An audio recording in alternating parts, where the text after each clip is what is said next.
during the night and ended up weeing all over his mum.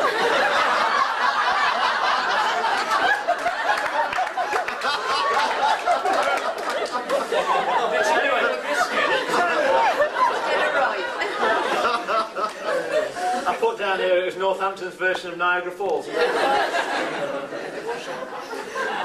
Anyway, I remember one particular occasion when cricket team were all playing, quite a few of these were members of the cricket team. Sean, full adrenaline flowing, playing really well, supposedly made an innocuous comment to one of the opposition, who immediately turned around, knives flashing, you know, saying, "I'm willing to die for my cause, are you?"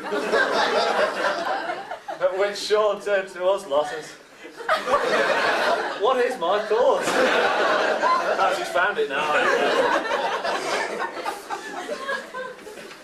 Anyway, another time we'd been celebrating Sean's, I think it was his 22nd birthday. End of the evening, 3 or 4 of us sat in the bar, quietly chatting away. Sean suddenly springs into action, decides to flick-flack across the room. Now, he's a pretty agile lad, Sean is. I don't know how many of you know that, but he's pretty agile. Isn't he, Claire? But after a few beers, it's not a sensible manoeuvre. And it was left to me and... because halfway across... sorry, I forgot to mention this. Halfway across this flick-flack routine, he cut his ear open. He sliced half his ear off. And it was left to the poor old usher and I, Mr. Howard Thompson over there, to cart him off to hospital to some very unsympathetic nurses who stitched him up. And then it was left to Howard and I to wheel him home, because by this time not only was his ear not working, but his legs were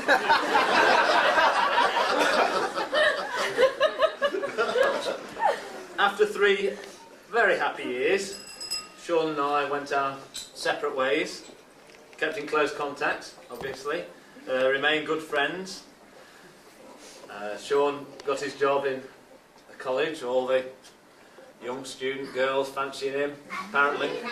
Well, you tell me anyway. But it was Claire that managed to get her hooks into him. And I remember when Sean rang me up and told me about this young lady, telling me how beautiful she was, what a lovely young student that he'd got in. Got to grips with, so to speak. And it was more than just a passing fling. Claire soon settled into Sean's group of friends. I remember one particular occasion she came up to Derby, went out to the local pub, me, Sean, a few of my friends. Well, it was going to be a normal dinner time, normal Sunday dinner time, but the local lads certainly saw more than Claire's double six during a quiet game of dominoes. Now you might be wondering why Sean had taken Claire for a quiet game of dominoes. Not exactly the most exciting thing about it. But Sean isn't exactly renowned for his exciting nights out. Very early on in their relationship, I think it was Claire's birthday, Sean had told Claire to get ready for 6:30. She'd spent 3 hours choosing the makeup, 2 hours choosing the dress. Anyway, 6:30 she was ready. 7:15 Sean turns up, off they go. Claire dreaming of a romantic night at the theatre. Maybe a romantic night with a bag of popcorn at the cinema. Did you? We don't know, 2 weeks. Anyway, romantic night at the cinema with a bag of popcorn. But they ended up watching the Cobblers versus Watford at the county. Maybe a sign of things to come, Claire. Anyway, well, this was a last-minute thing, really.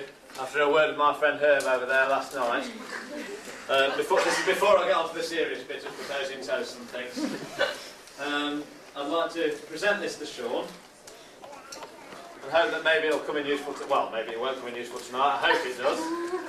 I think he'll know... It's a bit of a private joke in amongst the people that went to the stag do. Not sure whether we should open it now. We can do. Sean. Go on, Sean. Maybe we'll get a quick rendition. A bit later maybe. Oh no.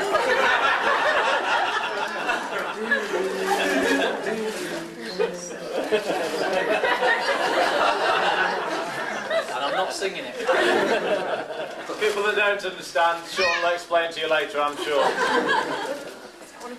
Anyway, on a more serious note, I'd like to say what a good choice Sean has made in choosing his wife, and what a great choice Claire has made, because I obviously know Sean a lot better than Claire, and she has made a really, really good choice. You couldn't get a better bloke than Sean.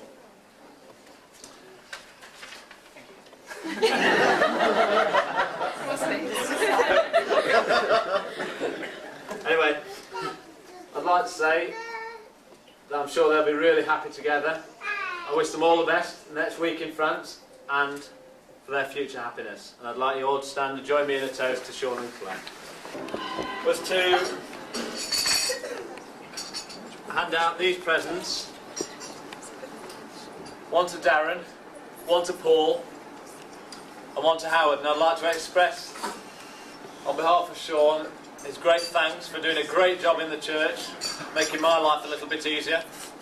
So you three have got to come and collect these. Could I also say while they're coming on? That's all.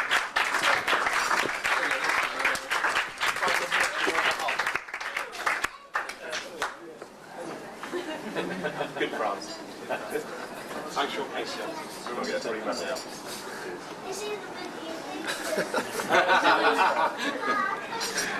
After you've finished your coffees, can you please make your way out into the bar and the lounge area out there, please, because we need to get this room ready for the disco and the night do.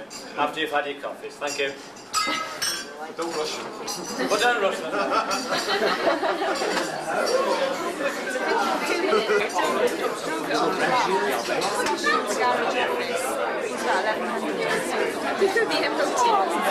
Was it the